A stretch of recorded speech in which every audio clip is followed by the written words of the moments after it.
Hey, hey, everyone. It's time to find your seat. We're about to get started. I'm really excited. We're at the final block of sessions for the day. Can you guys believe it that we're already here? This weekend just flew by. I blinked and it was over. How many of you guys had a chance to fill out your bingo cards? Great. Make sure you finish them and complete them. Submit them to the info desk once it's complete for a chance to win $100 Posh credit.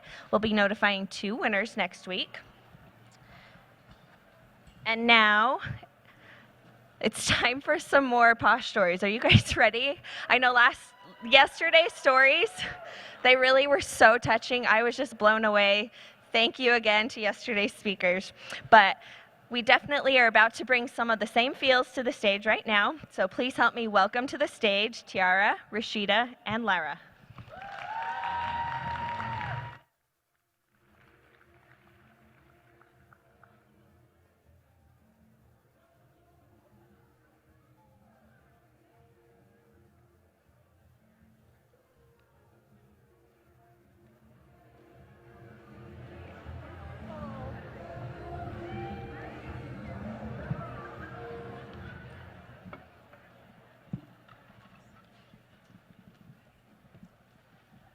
Hi. First of all, thank you for being here so much. My name's Tiara. My closet is Rue San Francisco. I think I'm supposed to be standing up, so I'm gonna. I'm a devoted unusualist. I'm your friend in fashion. And I am a conqueror of unfortunate circumstance. And this is my Posh story. Sorry.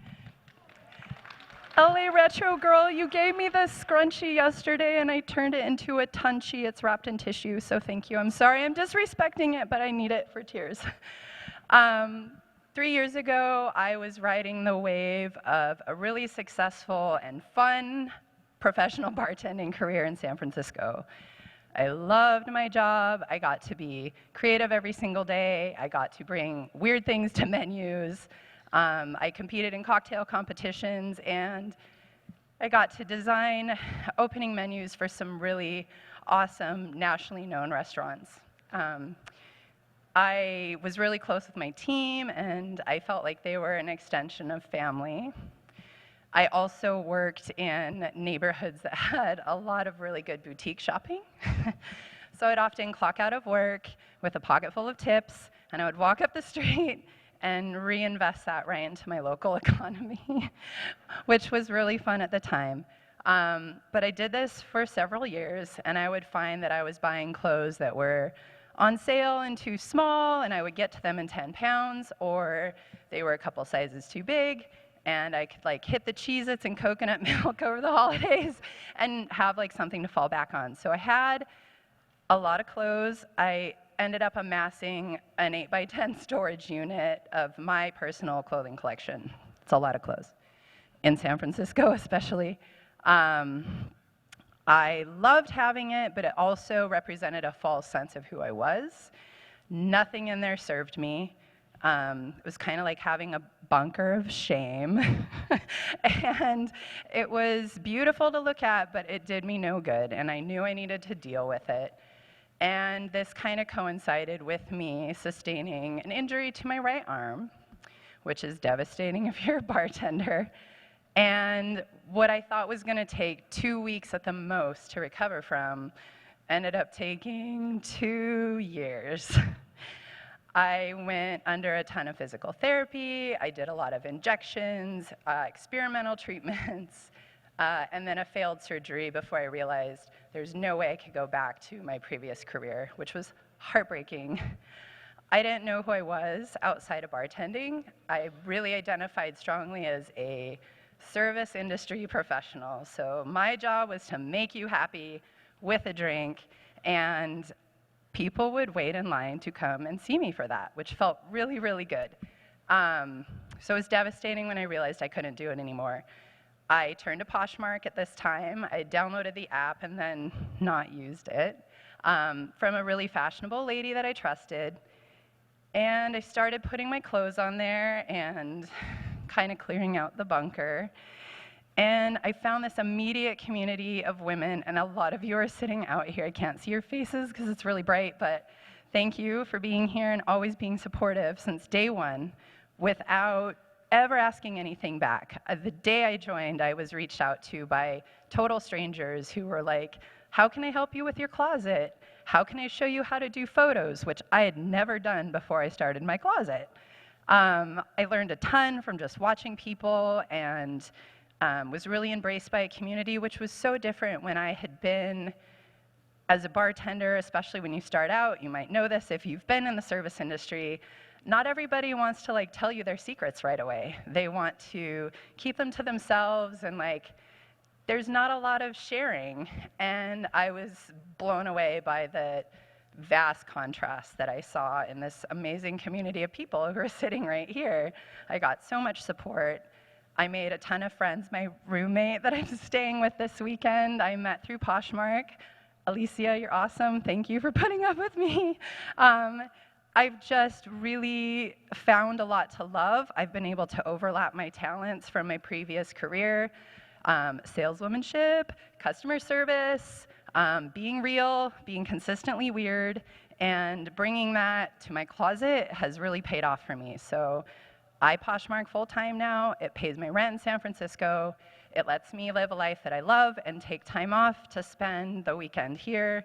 I didn't have to ask anybody to do that. I let myself do it. So that feels really awesome.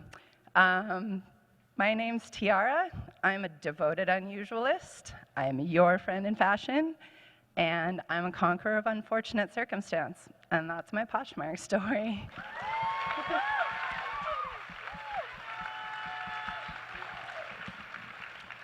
Hello, everyone. My name is Rasheda. I am a licensed massage therapist. I am a thrift junkie. And I am a posh boss. Part-time, albeit, but a posh boss nonetheless. This is my posh story. Maybe 2015, I made a decision to embark on a new journey with the man I loved. I was madly in love. Never before had I made any sacrifice so large. At that time, I had my own massage studio. It had only been probably active for maybe a year or so. I gave up on that. I walked away from my family. I moved to another state because I was madly in love. The journey was amazing. I would probably do it again. I traveled. I was well taken care of. And in my free time, I would hit up estate sales. I love to shop, both for myself, but then I had this renewed energy when it came to finding vintage items, and quality was always something that was very important to me, so that was a big deal. As it turns out, he was on a weight loss journey at the same time, and he was shrinking very quickly out of his things. My cousin, Ebony, Skirt's So Pretty, she actually had already started Poshmark shortly before. And I was on the fence about what to do with the things that we had because he just insisted on trashing it. I'm like, no, this is not how that's going down. There's actually money to be made, and I'm going to do it. I have to admit that I didn't take it as seriously as I could have in the beginning because I was busy being in love. You know how that goes. But for as amazing as it was, and for as much fun that I had, during the process, suddenly it was over, just like that. So I found myself back in Philadelphia, trying to figure out what my next step was going to be. And it was interesting because I had never really given a lot of thought to what I was going to do, but Poshmark just seemed like the natural transition, in that stage of my life. And I became more serious about my closet. Around that time, I started to co-host Posh and Sips, and it was amazing to meet other like-minded people, regardless of where they were in their experience, and kind of share what I had learned up until that point and, encourage them. Shortly after that, Posh Live came to Philly, and the energy in the room was just palpable. We are such a diverse group of people. We come from different backgrounds, different ethnicities. Some of us have different jobs. But we all share one thing in common, and I believe that Poshmark has been an amazing platform to allow us to connect in that way and inspire each other and encourage each other. Being here was a leap of faith. I just decided in April, you know, when the ticket announcement came out, I'm going to do it. And I'm so glad I did, because I realized that it's, no matter what you're going through, you always have to put one foot in front of the other. I had the option to wallow. I had the option to, you know, ball up in the corner and, you know, cry my eyes out. But there was something in me that said, no, we're going to turn this heartbreak into a heartbreak, honey. And, you know, I focused on the thing that I loved, and it has been absolutely incredible for me. I'm sure that there are some of you out here who are transitioning, be it moving, changing location, a new job, maybe you've gone through something similar. If you're here, you've already taken the step in the right direction, because the support here is amazing. I've been so impressed with Poshmark staff. Manish is fabulous. And I just know that this is some place that, it's a comfy place. It's provided a healthy distraction for me. It's renewed my sense of independence in terms of being able to stand on my own. And it's also afforded me the opportunity to meet some amazing people. So I am Rasheda. I'm a licensed massage therapist. I am a thrift junkie, and I am a posh boss. Nice to meet you.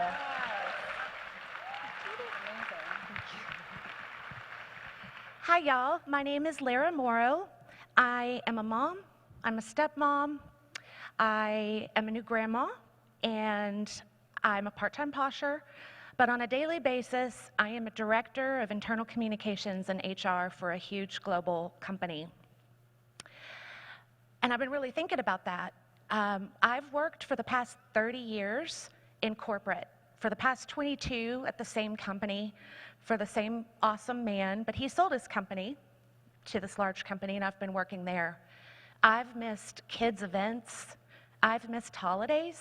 I have missed a lot, just being there for my child. My daughter's in the audience. She's 30. I miss tucking her in a lot at night. This was back when we couldn't work anywhere like we can now. It's awesome. And I've been thinking about it a lot. What am I doing? I'm working for somebody else. I'm working my fingers to the bone for somebody else. And last summer, my parents had a few catastrophic situations that happened to each one of them that really impacted their quality of life. And I look at them and I see them as still really young, you know, early 70s. And I heard them my whole life saying, we're not going to do that right now. We'll wait and do it until when we retire. Let's save money for when we retire. Let's do this when we retire. Well, they retired at 67, and that's only a few years ago, and now they can't do all those things. And that really got to me. I mean, I laid in bed at night last summer just really worried about it, and then I started worrying about my daughter who runs our closet with me. This was just a year ago. I didn't want her going down that same path. She's got a new son. He's amazing. She gets home at 7 o'clock at night because she's driving so much during the day, picking up fast food. If you notice, we're not super thin. I'm kind of fluffy. So I raised her that same way. And I just don't want that for her. And then I started thinking about, how am I going to take care of my parents when I become their parents? Because that's coming really soon. And I was up late at night. And what do you do when you're up late at night in bed? You watch YouTube. And so I started finding, I found Beck's the Boss Lady. She was the first one. And then I found, Asa Lady and El Ducho, all these guys you know. And I just binge watched. I had no idea why I was watching. It's about a month of just watching. My husband was like, how many shirts are they going to hold up to the screen and talk about? Because we watch in bed, and he's just like, this is crazy. So then one night it just clicked. I'm like, this is it. This is it. This is what I'm going to do. And once I make that decision, man, I don't think about it much more. I just kind of dive in. So I just dove in, and then my daughter had just had her grandson, her son, and she would come over a lot because if I'm not working in Chicago, I work at home, and she'd come over, and I just started telling her all these people to watch on YouTube. I'm like, watch this, watch that.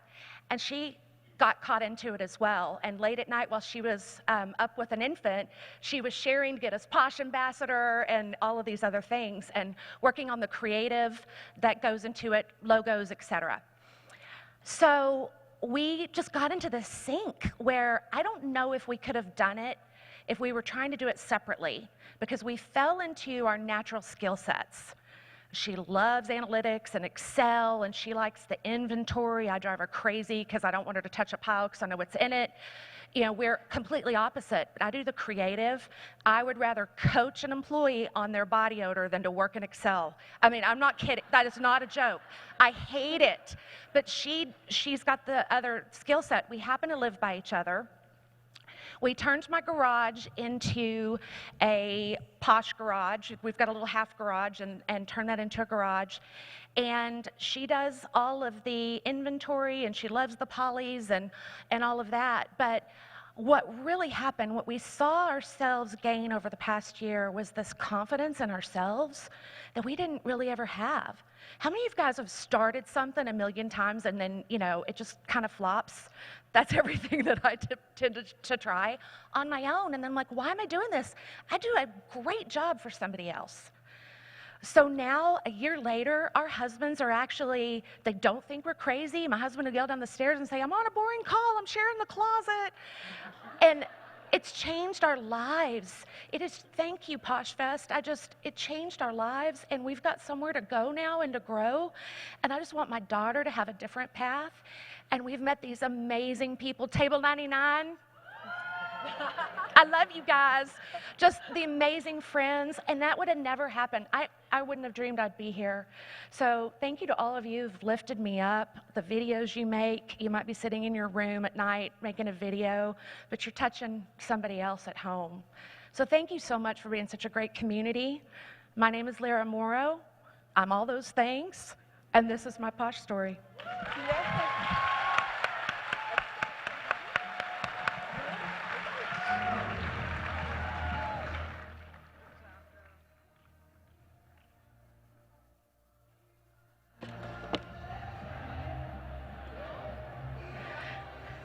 Thank you, ladies. So, my name's Amanda. I've lost my voice, and this is my Posh story. This is how you know that PoshFest is truly coming to an end, and I'm really feeling all the feels. Everyone has been so inspiring, and I really do love hearing everyone's stories. And I can't believe this is the last Posher panel of the weekend, and I know, bummer, right? It's so sad. I'm really, really excited to introduce, last but certainly not least, my PFF, my dance partner, who's been an amazing co-host with me up here all weekend long. She's an amazing mom. She heads up our community team. I could literally talk about Adiel all day. Please introduce Adiel to the stage to moderate this very last panel.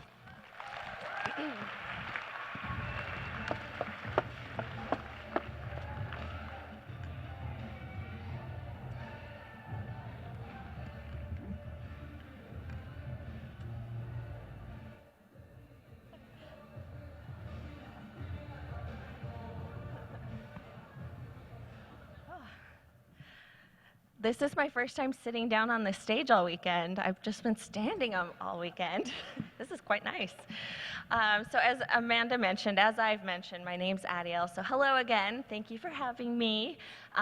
Just a quick little bit about me in case we haven't met. I head up the community development team at Poshmark, and I've been with the team for over 7 years. And it's been so cool to watch all of you guys come into the fold, and thank you for making my job so rewarding. But enough about me. We're here to talk about these ladies, so let's get into it. And I know we've learned a lot this weekend, but one of the things I've noticed is that most of you are here because you either do this full-time or you want to. Does that sound familiar? Anybody? All right. So I'm really excited because these 4 women are doing this full-time, and they're showing that this can happen, and they're doing it all in unique ways. So I'd like to officially welcome these ladies to the stage. Please help me welcome Carrie, Shannon, Jessie, and Janet.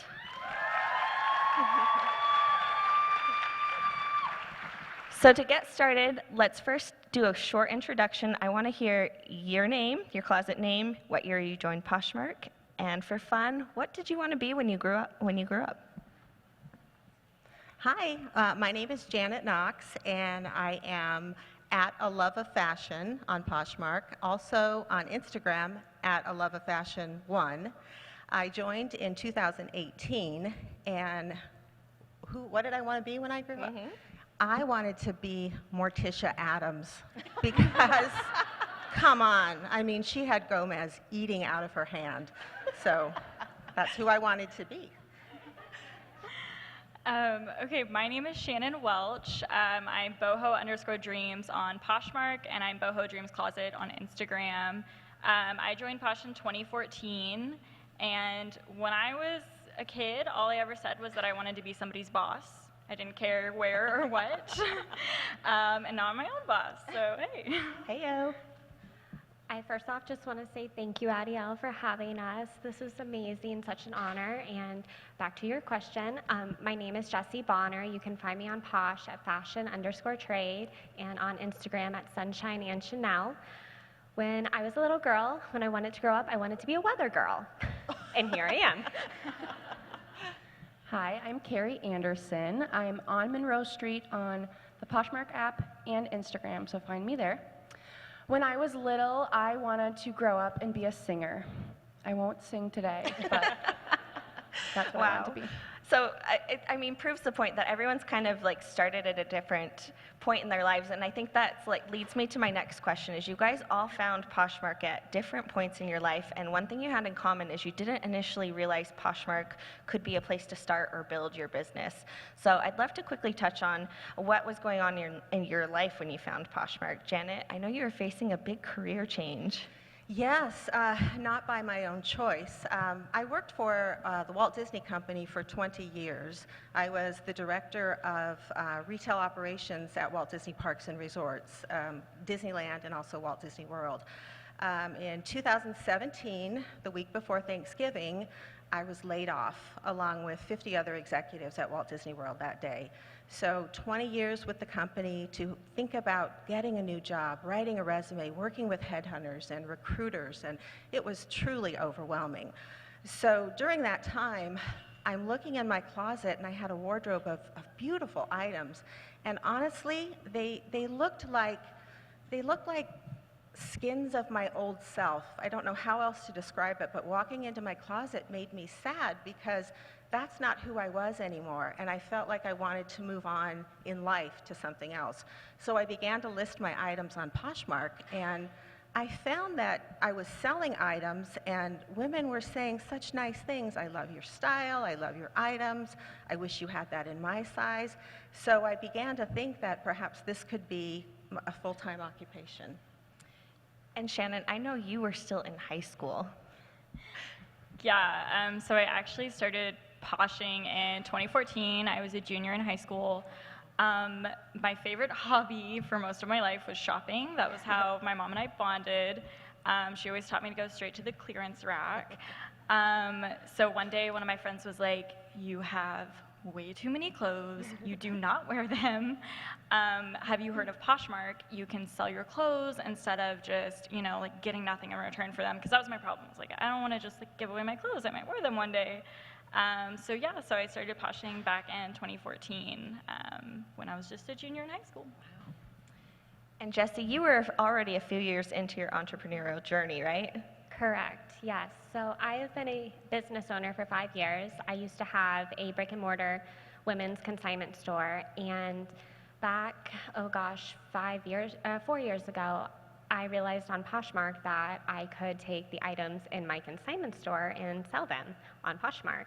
So we started doing that, and within 2 years, we actually were doing more sales online with Poshmark than we were doing physically in the brick and mortar store.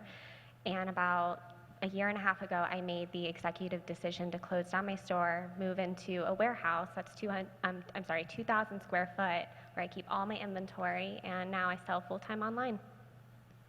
And Carrie, you were full-time in the corporate world, right? I was. I worked at a retail and supply chain tech company, and I'd come home and just be like, well, what now? What do I do with my time? And I also loved to shop, but I had a lot of nice things, a lot of nice cocktail dresses, that just sat in my closet because there's only so many times you can wear them, right? And I discovered Poshmark when I was shopping for a bridesmaid's dress for my sister's wedding. So it took me a few months, honestly. I think I found some random people on Instagram, you know, and started looking at what they were doing, and I was like, oh, I can sell my own stuff on an app, and I just have to like take a photo and boom, it's done. So that's how I got started in 2017. And I think what we can learn from this is that it doesn't matter where you're at in your journey or what your goals are. This is a viable option for anybody who really wants to do it. So I think something we're probably all wondering is, when did you guys know you wanted to go full-time, or when was the right time for you? So Carrie, you mentioned to me that it was something that your husband maybe said out loud the first time. Yeah, so it's actually around the same time last year. I went to PoshFest, and I'll be honest, I did not consider going full-time. It wasn't really, I was like, that's a nice thing for the future. I was mid-interview process at another company. I just felt like I had maybe outgrown my company, and I wasn't excited about the next places I could go. And so I was mid-interview process, and I didn't get a lot of sleep that week at PoshFest. And you know, I was talking with him. I'm like, you know, I really feel like I should leave my company, but what if I don't get this other job? Like, what am I gonna do? And I was like, I didn't want to say it, and he was like, well, what if you did Poshmark full-time? And I was like, yeah, like that would be really exciting. So we just started going over the details and talking about, you know, what would my day look like? What would goals be like? How would I continue this through, you know, a length of time? I mean, you can plan 1 week and be really excited about it, but you have to really think about the long run. And Janet, you were also interviewing when you made the choice, right? I was. I was actually on my 5th interview with the company. And, you know, just quite honestly, with this group here, I just turned 61 years old. And I did not want, thank you. I'm actually 61 and a half, you know how you do half birthdays. And I'm actually really proud of that now, but I didn't want to be 60 years old starting all over with a new company. I couldn't even stand the thought of that, of learning what a new company's, you know, what they're all about, and working and traveling. So again, through Poshmark, I remember in summer of 2018, there was a week where I had a really great week, and I began to look at the numbers. And again, my background is retail, so looking at all that I knew about retail, and I began to apply it to my Poshmark business. And I remember saying to a friend, I think I can do this full time. I think I can make this my job full time. So there was really that moment of clarity where I decided I'm not going to look to join another company, certainly not at this stage in life. I'm going to be my own boss now. I love that. That's so inspiring. Thank you. And Shannon, graduating was obviously a factor for you, right? Yeah, so first of all, I went into college, no idea what I wanted to do, and I ended up getting my degree in economics. I just graduated this past May. Congrats. Thank you. And, you know, I was entering the job market, and so I started applying for jobs while I was still in my senior year of college, and I just was not finding anything that I was, like, super interested in. And then when I was finding stuff, it was just like, okay, well, can I survive on this salary? You know, like, what do I need to look at? What do I need to pay attention to? And then it just kind of hit me one day. It was like, I can make the same amount of money that you want to pay me to do a job that I don't want to do a job that I'm already doing and I already love. And so I was just like, I finally said it out loud. I was like really nervous to be like, oh, like, could I be a full-time Posher? And I finally did it, and then everyone in my life was so supportive of it, and I do not regret it a single bit. That family and friends support is so important. And I mean, Jessie, that comes into play with your point, right? Correct, yes. So I was a senior in college, did not want to pursue my career anymore. Basically came home on a break and said to my stepdad, hey, I have this dream. I really want to open my own shop.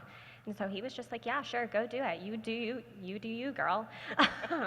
So I got the funding, opened my consignment store, later found Poshmark, And then basically one day during tax season, I was sitting down with my accountant and we were like going over numbers. I'm like looking at the sales online with Poshmark versus the very low sales physically in the store. And I'm just like, okay, why am I attending to a store 7 days a week? I can close down the store and open a warehouse, still have locals come sell to me 2 days a week, and then have a life. So that was what I did, and I'm thankful that my family has always supported me just to pursue my dreams. I'm incredibly thankful. And I mean, obviously, Poshmark might be the most fun job ever, but there are certainly some challenges that can come along with that. I know Carrie and Janet, you guys mentioned it kind of changed your expectations around your social interactions. How did you guys work through that? Do you want to? Oh, you go first. Can you say it one more time? The social aspect, making that change. Yeah, so, it's very different working at home. I mean, obviously working at Walt Disney World, surrounded by, 60,000 other cast members. I was used to being in a very dynamic, busy work environment. So the switch to being alone and working at home was really big for me. I felt like through Poshmark, I found a community, and that was really strange for me to believe that, on an app selling clothing, that I could actually connect with a community of people that had the same interest and were loving the Poshmark app. So for me, that was the biggest thing that I found in transitioning from the corporate world to Poshmark, is that the community is really you all and those that live that are not here, that are out on the app, that really can create friendships and community. It is still, quite honestly, an effort for me to engage socially outside of Poshmark, because everything in my life is about Poshmark, since this is what I do full time. And you, Carrie? Yeah, I think that, and this is so funny to say, but I honestly, when I left my company, like, I kept having dreams that I was like there part-time, just going to the barbecues and like getting the happy hours and stuff, but it's so different because when you are on a team in a corporate environment, often you get a lot closer to those people than you think you are, and I was. And so when I left, I really kind of had this hole of, I don't have the Monday morning chit chat of like, what did you do? How's your family? What's your dog up to? And I really missed that. And I think it was so fulfilling for me to actually find my people. I mean, when you're making friendships, you got to find the people you really click with, the ones who will really be there and support you. And I was so lucky to find that. And I have coffee with a friend, Millie and Monica, like a couple times a month. And that support's huge, because you have to be able to have people to connect with who understand what you're going on, like what's going on in your life. It's not always easy. There's some really difficult days, so having that support is just really key.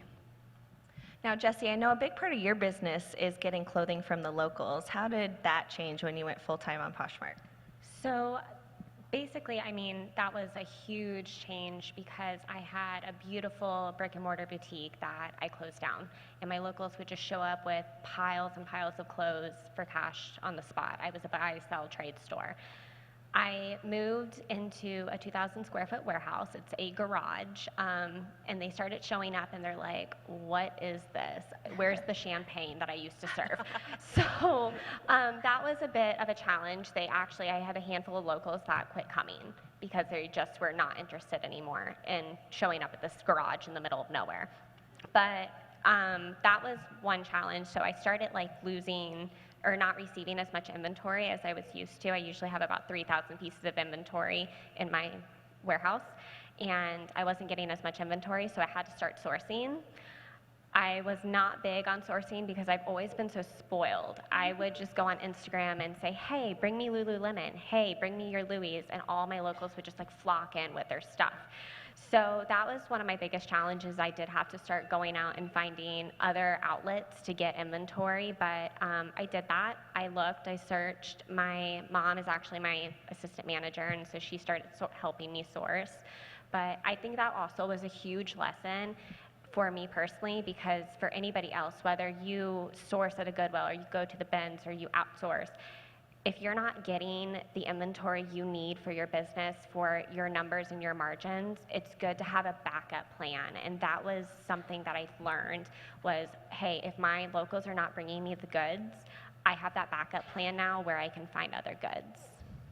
Now, Shannon, you just went full-time in May when you graduated. Why was this a particularly challenging time?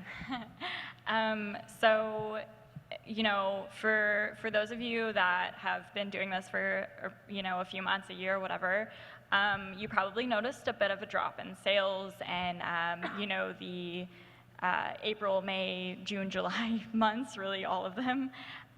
They're the slowest part of the year. It was really, really hard to enter adult life, start paying rent, start paying my bills, and go full-time, and it be so slow.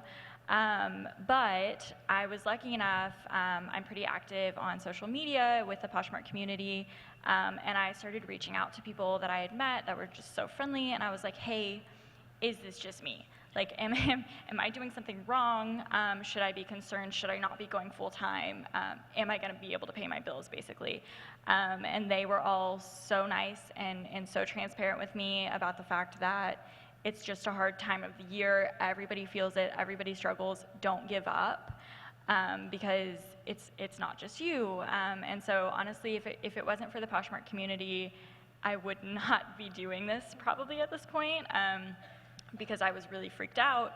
And you know, I mean, adding on to earlier you guys talking about the social aspects changing, I had just moved to a new city. I didn't know anybody. And everybody that I know now in Austin is from Poshmark. That's how I met them. They're over there.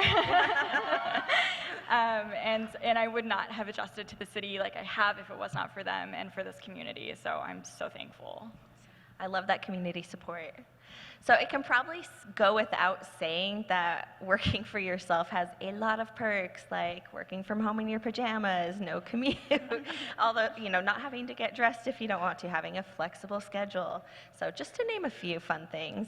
But I think one of the biggest perks about it is the ability to travel. That was really big with this group when I was talking to you. So how many of you guys wish you could travel more? I see a lot of hands out there. So I know I would love to travel. So let's talk about all your secrets. Why has working for yourself on Poshmark allowed you to travel more? So for me, I live in Orlando. I made friends here, so I'm super excited. I didn't know any other Poshers in Orlando, but I have a small home in Southern California, and actually one of my daughters lives here in Scottsdale, Arizona. So what I do is I'm very disciplined with my time. Again, I am a full-time, this is my source of income. So I work I would call it a routine schedule from 9 to 6 every day. But when I do take time out to travel, I'm sourcing. So I travel to Newport Beach. I'll spend a week there with my daughter. I'll hit all of the stores there to source. And then I'll travel to Scottsdale. And they have great stores here to thrift, so I do that here. And when I'm traveling, I have a young lady who is very responsible that I pay to come in and do my shipping. So she's got my routine down, I communicate with her, and so I don't have to shut my business down when I'm gone. And it really is, again, there's some out of pocket that I need to pay her, but it keeps my business going, and it's more than worth it for me to do that, to have the freedom to be able to travel as I want, but to still keep my business going. So I look at every travel opportunity as a sourcing opportunity. That's my filter every time I'm out of town. Yeah, so I love to travel, and I was never able to do it because I had to go to school Monday through Friday. You know, I have a dog who comes everywhere with me, but now I just take her. And so, you know, with doing this full time, I've been able to say, okay, I can be gone for 2 or 3 days. Just let my buyers know, hey, I'm out of town. It's going to take an extra day or two to ship. Is that okay with you? It's always okay. Nobody really ever has a problem with it. And so I'm able to just kind of pick up and go. Like a few weeks ago, I just went on a random trip to New Orleans at the very last second. And I was able to do it just because I didn't have someone to answer to. I didn't have to be there at a specific time. And going off of what Janet said, everywhere I go, I source. I always have to, and I love it because you find different stuff in different places. There's different opportunities. I know a lot of us that have come here have sourced while we're here. So, you know, it's kind of like you get to travel, but you also get to do something for your business and make money while you're on the road. So it's great. So I like to, now that I have the warehouse and I can kind of just travel when I want, I will use that traveling as an excuse as a tax write-off, which is great. I make it a work trip. I will hop in my truck and go on a road trip and just make a few pit stops on the way, stop at a few thrift shops, see what I can find, and it's been a blessing. It really has. So the first few years when I had my store, I wasn't able to do that. I was tending to a store 7 days a week. It was my child. I didn't have freedom, and that really is the best perk about Poshmark is now the freedom to do what I want. I can have my phone there, Poshmark's there, I can make sales while I'm seeing the world. It's the biggest blessing, and I'm so thankful. Yeah, so a problem I kept having is that my husband always got more PTO than I did, and he always like carried over a week, and I had like a little spreadsheet, and I'm like, okay, if I go on this trip and then I take this trip, I'll have maybe 8 hours at the end of the year. So we always kept running into the issue, well, we want to go here, we want to go there, but I always had to count my PTO like pennies.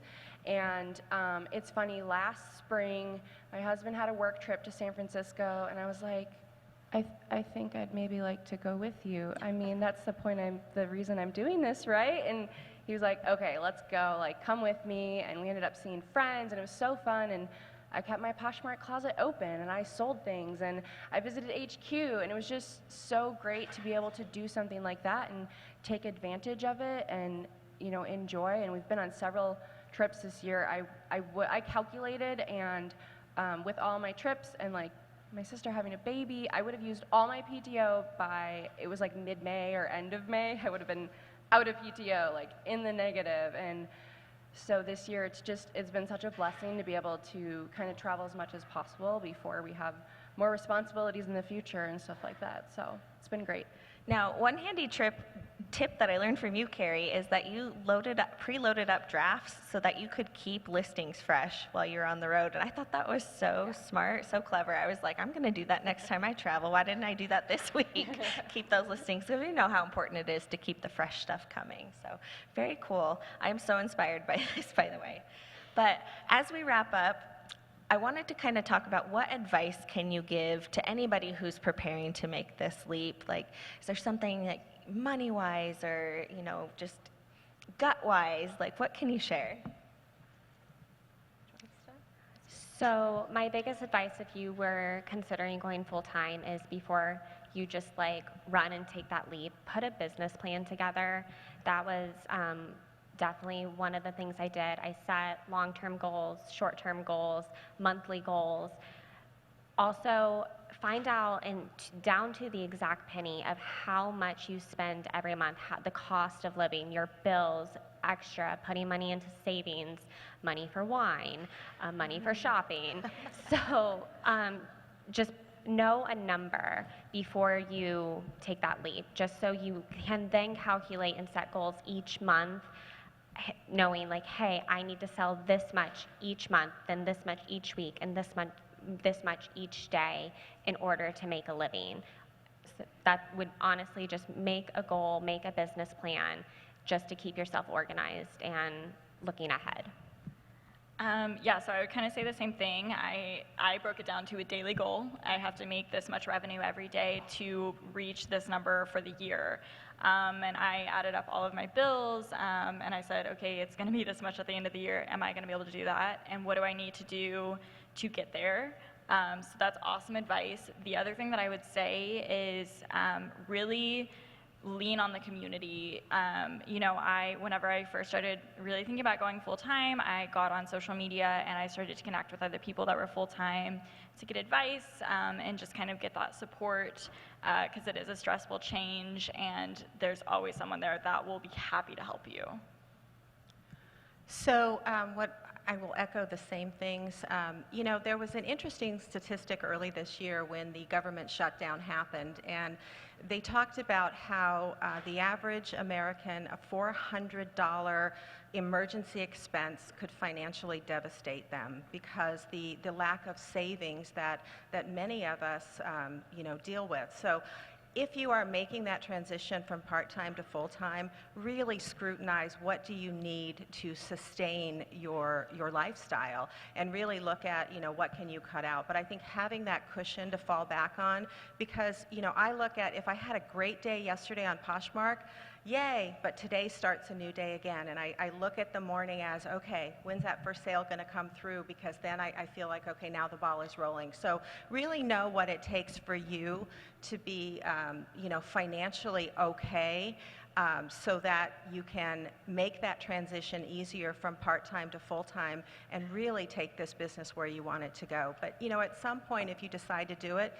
you just have to take the leap and trust. But I would recommend that you get your learning curve as a part-time posher before you jump into full-time.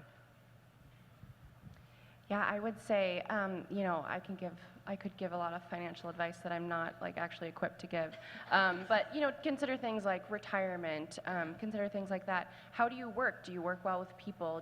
Are you very self-disciplined? Are you very self-motivated? Like, consider those things and kind of consider all of that.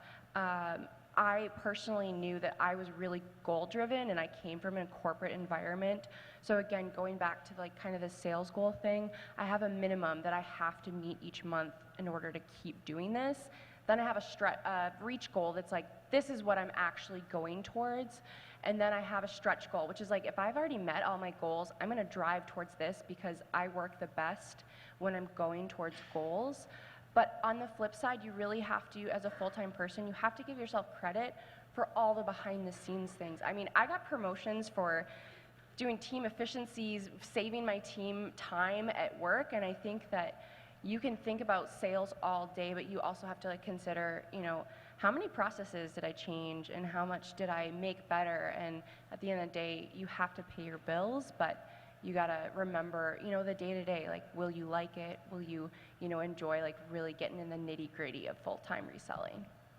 These are such great tips, and honestly, we didn't even scratch the surface of what these ladies have to offer, so definitely connect with them after the fact, find them on Poshmark, find them on Instagram, and follow up with any other questions you want to hear from them.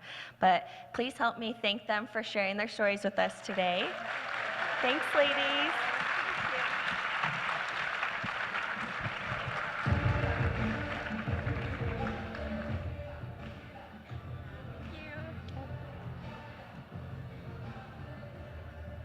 Just waiting for my PFF, Amanda, to join us out here.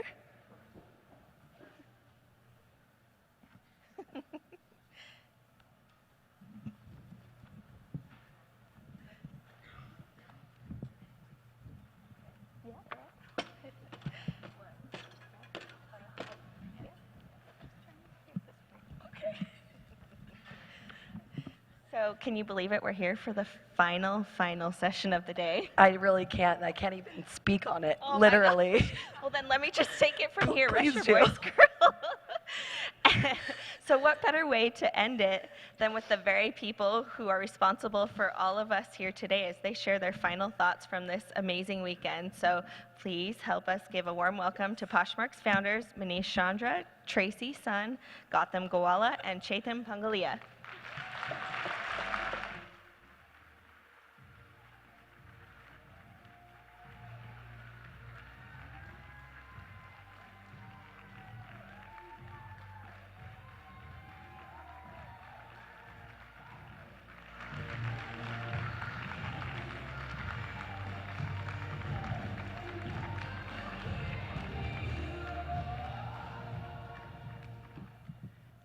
Hello, Poshers. How are you guys doing? Good? Can you guys believe that this amazing event is almost over and coming to an end? So for those of you that don't know me and that I have not been able to meet yet, I'm Leanne Che. I am Poshmark's SVP of Community. So first of all, before we jump into it, I just want to thank all of you for being here with us in Phoenix. So big round of applause to all of you.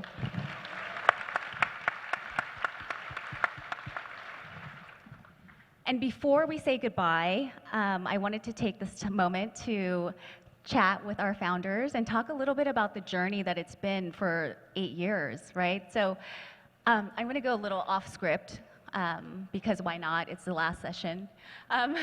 So as I'm looking out to the sea of amazing, beautiful people, I can't help but to think about our early days. So who's been to a Posh Party Live? Can I see a raise of hands? Wow, it's a lot of you. Okay, so fun story that I want Tracy to tell. You're looking at me. Is that in the early days of Posh Party Lives, we did not have a lot of people attending them, right? So Tracy, can you talk a little bit about those days? Yes, Leanne. When Leanne says not a lot of people came, what she really means is sometimes one person would come. So what would happen is this is really early days before we even launched, right? Is that?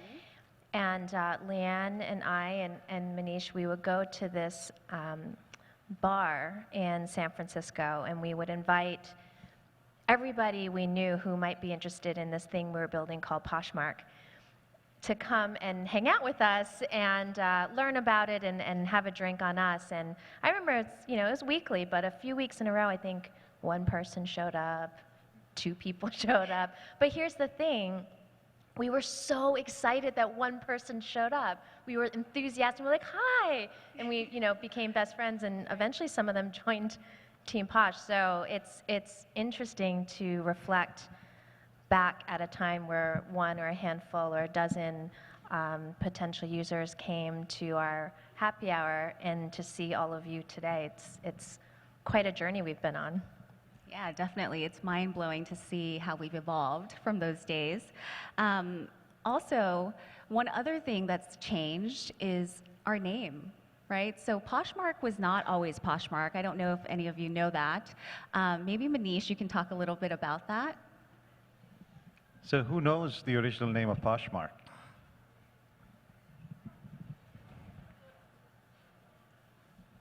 It was called Gosh Posh. And Gosh Posh was, the name was started with Gosh and Posh, surprisingly stylish. That was sort of the idea, which was a way of thinking about it. So when I sort of conceptualized the name, I took it to Tracy. She said, that's not going to work. I said, why not? She said, well, gosh is just not the right word to use. I said, well, I'm not giving up Posh. So we just sat down and hunted and found Poshmark, which was a combination of both Posh Market, which is a stylish market, but also Poshmark, a mark of distinction. That's how the journey started, to be Poshmark. So, Chethan, something that, I mean, sticking with the theme of talking about our stories in the early days, right? I remember an instance where, a community member was having an issue with an app, and I dragged Chethan with me because we did troubleshooting live in person, because that's how you do it in the early days, in a coffee shop. So Chethan, can you talk a little bit about that? Sure. I think the first time this happened was we drove 60 miles, Leanne and I, met this person at a coffee shop, bought them a coffee, and connected her device to my computer and troubleshooted that, the issue. And we've come a long way since then. We sort of evolved from there. What was the name of the community member? Do you remember? CN Threads. She was very helpful for us. Yes. And early days, each person contributed to helping us make our app better. We evolved to have we doubled our team from 1 to 2 people on the app side. So we had 2 people look at it. That was the first step. We then sort of used our community team to get phone feedback, and we were able to troubleshoot on the phone. That was the next step. But at the scale in the last 2 or 3 years, it's really been about getting data. The data either comes from the app through crash logs, or it comes through the back end. And over the last couple of years, we actually look at how features are being used on a day-to-day basis. And when we see a change in those patterns is how we detect issues in the app. So we've come a long way. But let me tell you something.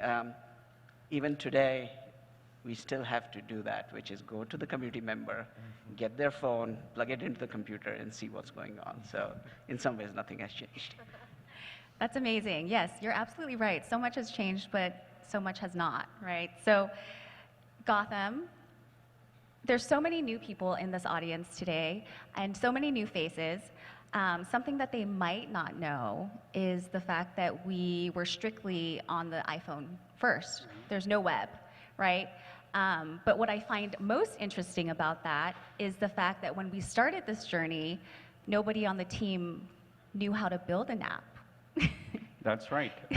So when we started Poshmark, we knew we wanted to make it extremely easy and simple for you to create a listing. And that's right around the time when the iPhone was getting to be a more powerful phone, as well as had a better camera. I think it was when the iPhone 4S came out. So we knew we wanted to create a mobile experience, and we knew we wanted to develop features for our community very quickly. So there was also this newish thing at that time called the cloud. So both Chetan and I had a lot of programming experience, but neither of us had done anything on the cloud, and neither of us had done anything mobile at that time. So I remember when Chetan decided to jump into the iOS side of it, he picked up a book. It was the equivalent of an iOS programming for dummies kind of book. I remember yeah, that's this. for me, that's right. Just for the record, when I saw that book lying around the office, it scared me a little bit. It scared me too. And I spun up a couple of servers on Amazon Cloud, and that's how we got started. And really at that time, it was all about hustling and how quickly can we move and how quickly can we get things out there. Fast forward to today, we now have 3 different platforms. We have web. Web launched 1 or 2 years after iOS, and then after that, we launched Android as well. In the middle, we experimented with Alexa as well, in case some of you remember. So that was interesting. And we also have over 1,000 servers now on cloud. So things have changed a lot since then. But when it comes to developing new ideas and all, a lot of that hustle is still needed for us. Yes, most definitely. So thank you for sharing those stories. Let's talk a little bit about relationships, right? Manish, you've worked with Chetan for over 2 decades now, with Gotham over 15 years. When you started Poshmark, I feel like you knew that they were going to be your partners in crime. But also at the same time, you knew that you wanted to have a woman co-founder as well in fashion. Can you talk a little bit about how you and Tracy met? And maybe a little bit about Chetan and Gotham and your relationship too. Sure. Just like our relationships, we work on very long-term relationships in the company. Chetan and I first started working in 1997, Gotham and I in 2005, Liana in 2008, and Tracy and I in 2010. And we still sort of like each other. We sit a few feet and can, maybe not for too long, right? No. It's I think, a testament to sort of how we create relationships and team. And a lot of it has to do with transcending beyond the skill sets. So skill sets, definitely you can get, but it's really about what I look for in particular, and sort of what we all look for, is the ability to respect everyone. And if you look at sort of the 5 of us, we are quite different, even though we might look very similar. I know Leanne and I have similarities, but we're actually quite different, not just in terms of our backgrounds, but the skill sets we bring, and that's sort of how we converged. And also diversity of ideas brings the pieces together. But going back to the question on how we looked at the founding team, so when I had left my previous company we actually had three guys who started it. None of us had fashion background, and we learned sort of a little bit of fashion along the way. But I knew my next business was going to be squarely in fashion, much more deeper in fashion. And I wanted someone who had grown up in the fashion world, not fashion media world. And at that time, San Francisco really didn't have a lot of folks who had sort of native experience. It was hard to meet people.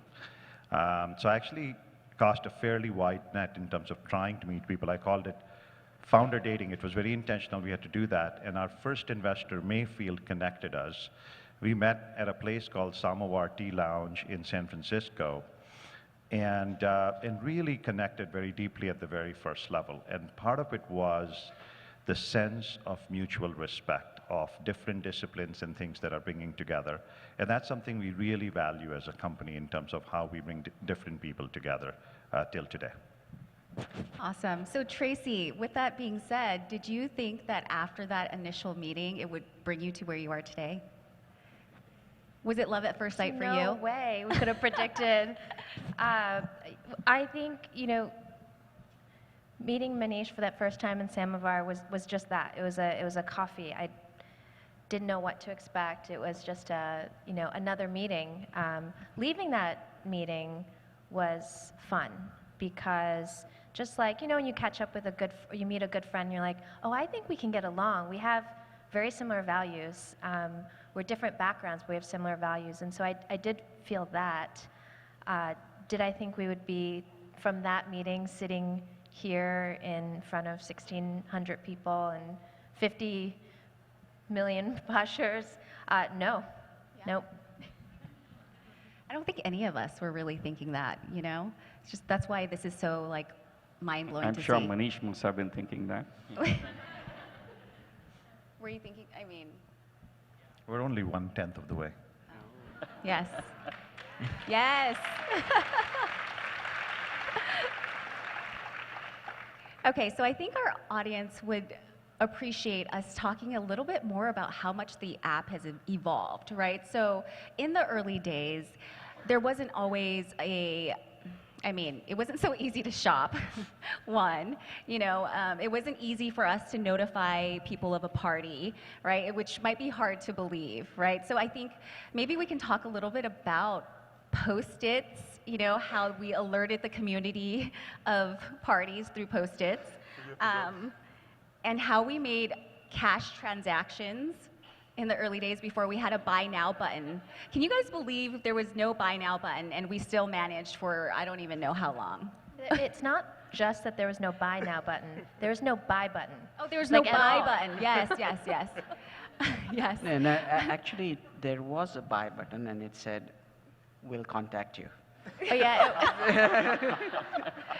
And the we was me and Manish, as in we'll contact you. I remember specifically that button would email us, right?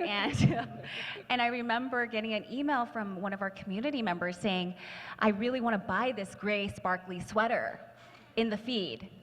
And I was like, oh, shoot, I got to go find that gray sparkly sweater in the feed. I mean, if you think about it, thankfully, there weren't that many listings at the time. So I was able to like scroll, find it, and then I would email the seller and tell them that they have a buyer. And like, hey, okay, you have a buyer for your gray sparkly sweater. We're throwing this meetup on Friday night. If you want to sell it still, like meet me there, bring the sweater. And then I would tell the buyer that, okay, the seller wants to sell it still. They're gonna bring the sweater, you have to bring cash. And we're gonna meet in this alleyway. No, I'm kidding, we're not meeting in an alleyway. But it did feel very, like a drugs well, I don't know. It didn't feel right, but it was interesting that we've evolved so much from there, right? Okay, I don't know how we got there, but anyway, going back to my original question, I'd love to kind of hear from your perspective, Tracy, about the Post-its and how did that come about? Does anyone know what Leanne's talking about, Post-its? So these three were off building the app. And Leanne and I were recruiting community members. And so then the five of us were like, well, we should throw this thing called a party. We already do it physically, but wouldn't it be cool if we did a party in the app where our community can meet one another live in the app? And so Leanne and I were like, let's try it. But we hadn't put parties in the app yet. There's no such thing as a party.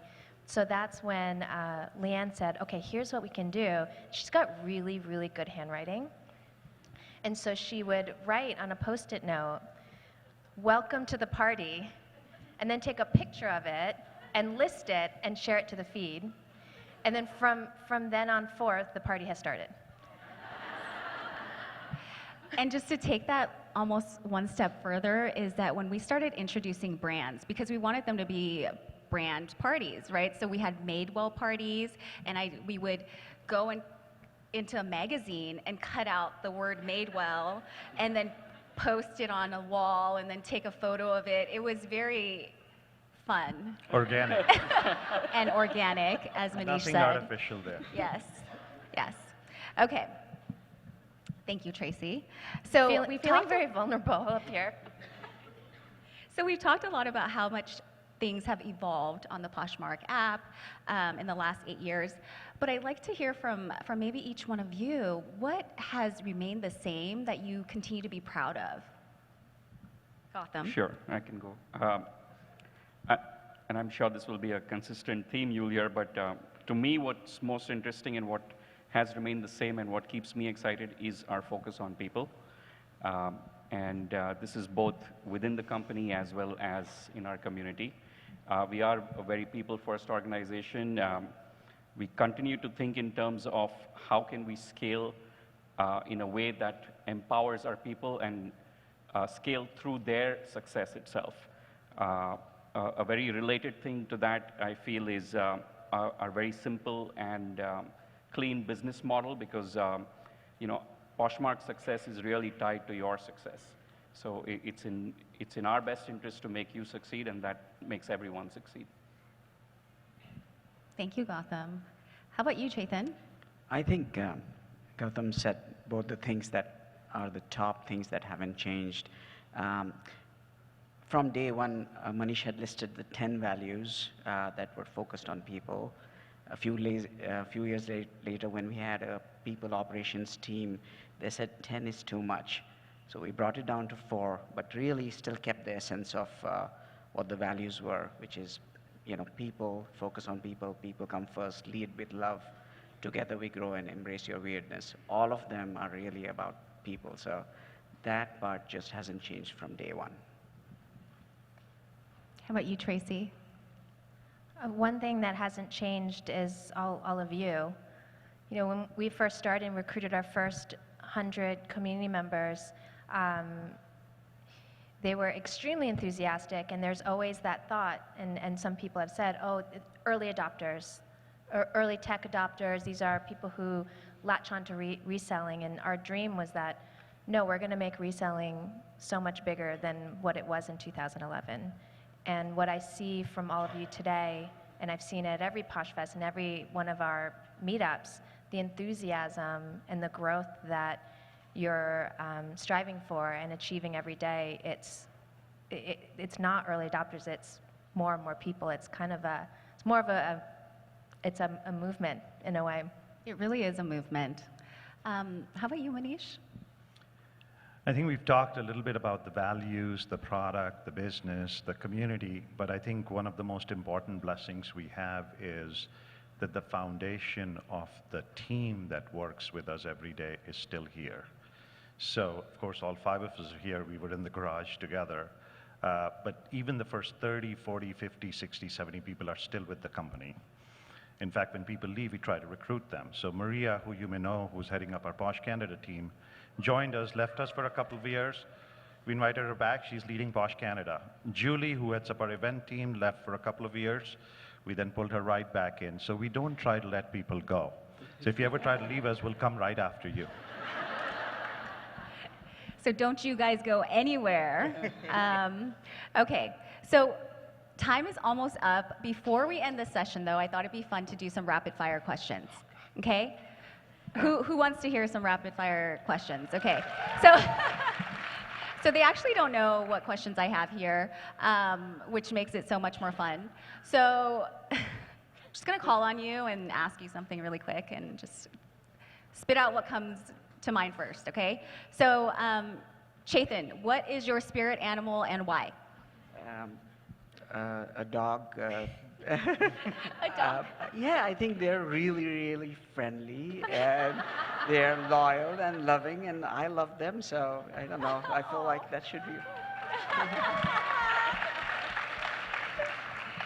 Tracy, same question. What is your spirit animal and why? Oh God, if I'm just to be honest, the first thing that comes to mind is a sloth. Why a sloth? I think it's aspirational to have a life just of leisure where I can just lay there. It's a dream. It's obviously not today, but maybe one day. You're talking like an engineer now. Spend too much time with you. Okay. Manish, what is your favorite emoji? What is my favorite emoji? If I was to look at your phone right now, what's the most used emoji? Probably the heart symbol. Yes, I believe that, for sure. Which color? What color heart? Oh, red. Are there other colors? Are there other colors of heart? You're right. He's apparently only using the red ones. Sorry, no diversity in my heart. Red hearts all around. Okay, so Gotham, what is your favorite 90s jam? My favorite what? 90s jam. My 90s jam. Close your ears, it's going to be really loud. I can tell you Okay, just your favorite jam in general. my 90s band, I can tell you. Okay, sure. Favorite 90s band is probably Nirvana. Yes. All right, so that kind of concludes the session. Thank you so much, Manish, Tracy, Chethan, Gotham, for this. Wait, hang on. Something about you as well, right? What? No. We're ending it right here. So thank you guys for joining us. No. What song are you humming to right now, Leanne? And you got to hum it in front of everyone. Okay, so I have been obsessed with Post Malone right now. So his album's playing when I'm making my kids' lunches or packing their snacks, and it's playing as I'm getting ready. So it's just constantly in my mind right now. So yeah, Post Malone. Thank you guys all, and that's a wrap. Actually, we're going to all get up here for the photo. Are you guys coming up? Amanda and Adiel will come up and try to get everyone for a team photo.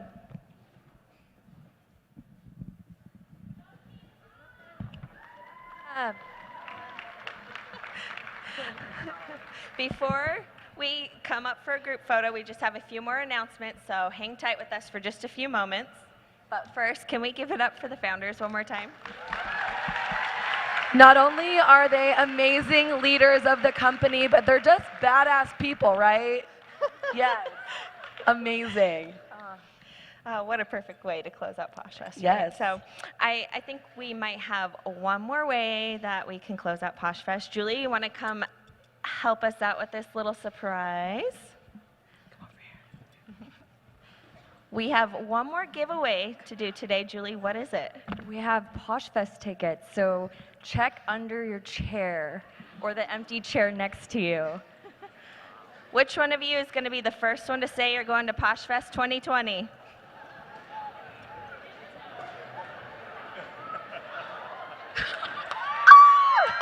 Yay!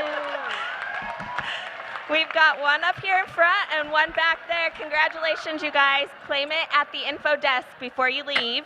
Congratulations. So really quickly, for tonight's Posh Party, who's ready to get down on the dance floor? All right. I may not have a voice, but I will be there on the dance floor, so come find me. But it's at the Deuce at 8 p.m., and Remember to wear your wristbands, bring your IDs, and also the Hyatt Hotel will be having shuttle service every 15 minutes to take you to the Deuce and from, starting at 7:45 so you can get there and back. So we're very, very excited about that.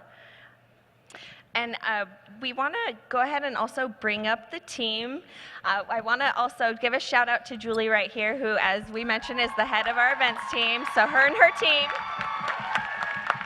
Thank you. Yeah, and we'd love to go ahead and bring up the rest of Team Posh right now. So come on up. This is the team who's been helping us out, making it happen all weekend long. Here they come.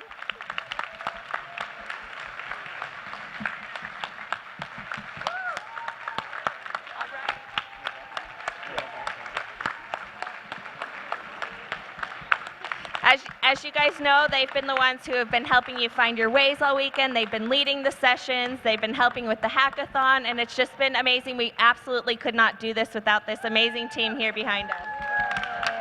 Keep walking down the stairs.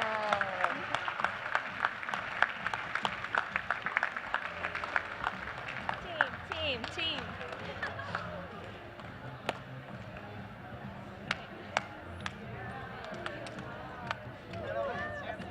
Down. Should we? Hey. Yeah, come on up.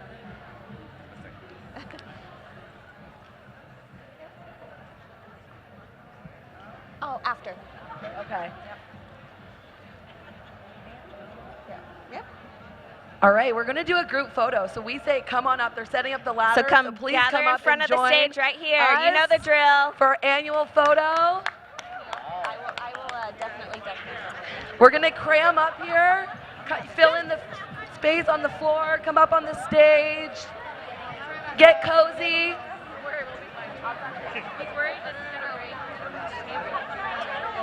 Yep, you're up here. Duck out, go do that.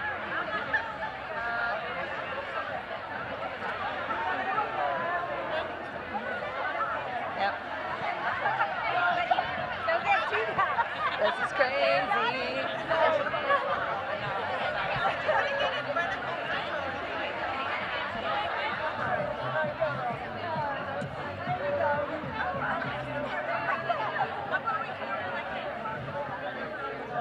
There's more room on the stage.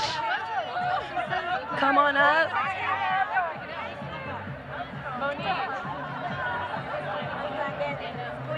Don't be shy.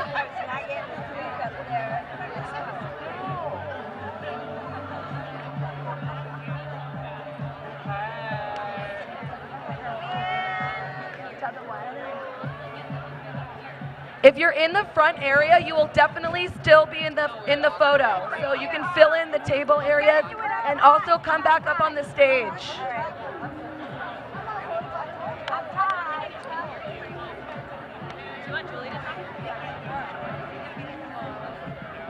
There's also room behind us on the stage. Yeah. Come on up.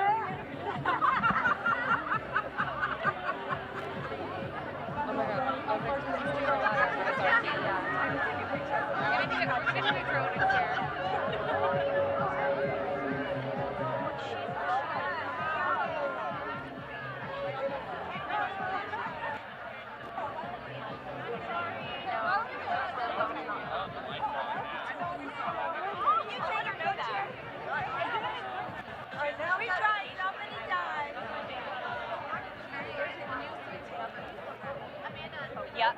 Sorry. Oh, yes. My turn to sing. Thank you, hon. Very good. Airdropping. Airdrop, girl. Name of the weekend. Airdrop. Tammy, what do you need? So yeah, it was iHeart Custom Design. What do you need? I'm like, Lily. I'm like, Lily Lou. I'm like, what is the website? I blanked out. Yeah. Thank you for sharing that. Thank you. My fan. Yeah. Who manages the stage one? Janet.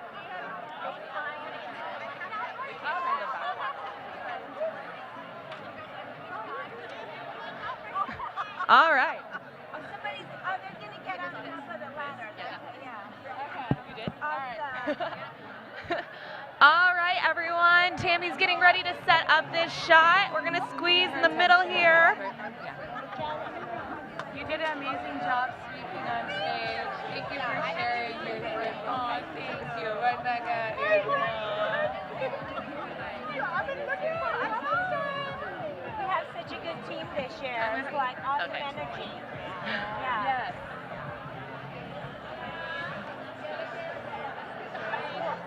What's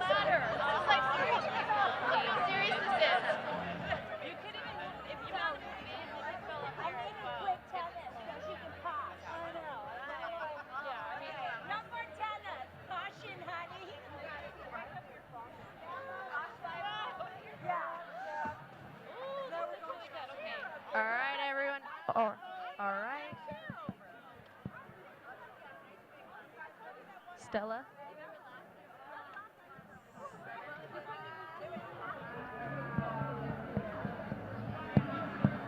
All right, everyone. Squeeze in if we can. We got an extra wide lens, so don't worry, you're all in it. We got an extra wide lens, so you're all going to get in it. Don't worry. Come on in, ladies and gents.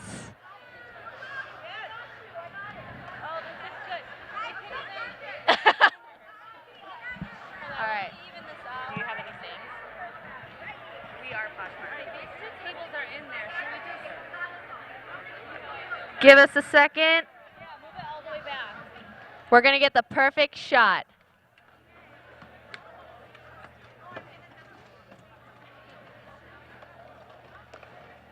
Yes.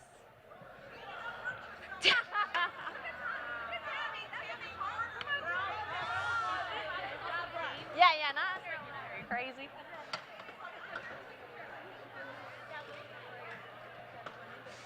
Oh my gosh.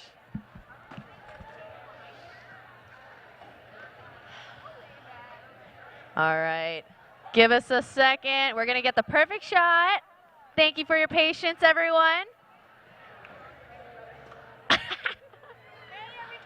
All right. Tell me what you need, yeah. Can you pull these two back? They just look messy. I'm so sorry, guys. All right. We have not taken a photo yet, but you're great. You all look so great. We haven't taken the photo yet. Almost done. We're going to have to say a thing. That one, yeah. This one, and then we're good. Okay. That's my purse.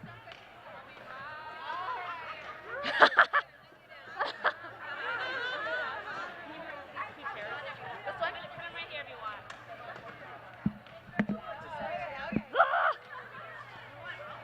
Right here? All right, everyone. Tammy's going up.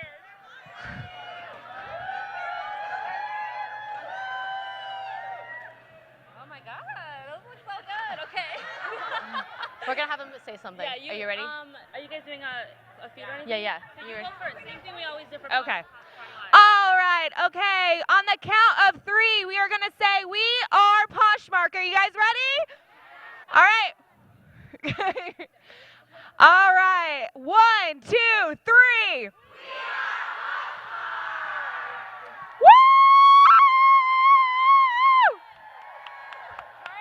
Got it? Do one more just in case, all right? Same thing. Big energy.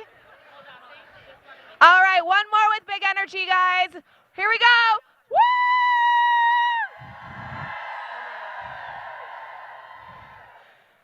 Beautiful!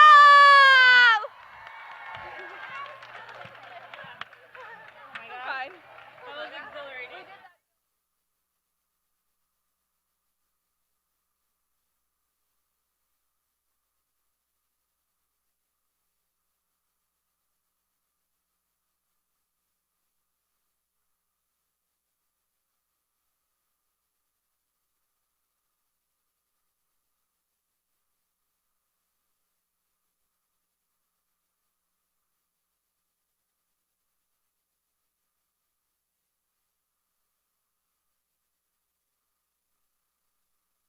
Team Posh. Thank you. Team Posh, please stay on the stage for a group photo. Team Posh. Team Posh.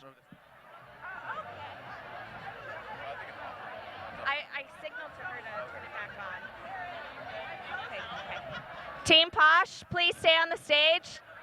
Team Posh, stay on the stage.